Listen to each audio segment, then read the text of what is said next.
Hi అండి, అందరికీ good morning. ఇప్పుడైతే నేను మీ అందరితో పాటు ఒక morning to afternoon mini blog అయితే షేర్ చేస్తున్నానండి. పొద్దున్నే ఇంకా బయట అయితే పని అయిపోయింది, ముగ్గు పెట్టేశాను అండ్ కొంతసేపు నేచర్ని అలాగా చూసేసి దాని తర్వాత అయితే లోపలికి వచ్చి బ్రేక్ఫాస్ట్ ప్రిపేర్ చేసేసి పిల్లలకి పెట్టేసి పిల్లల్ని రెడీ చేశాను.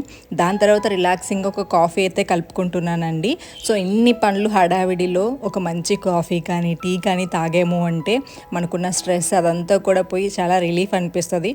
అది ఓన్లీ ఈ టీ ఈ కాఫీ లవర్స్ ఎవరైతే ఉంటారో వాళ్ళకే తెలుస్తుంది. ఈ లోపు కొన్ని వర్క్స్ కంప్లీట్ చేసుకొని మళ్ళీ 10:30 నుంచి లంచ్ ప్రిపరేషన్ అయితే స్టార్ట్ చేయాలండి. ఈ రోజు వచ్చేసి నేను వంకాయ మామిడికాయ వేసి ఎగ్ వేసి చేస్తున్నాను అనమాట. కొంచెం పులుసులాగా బాగుంటుంది.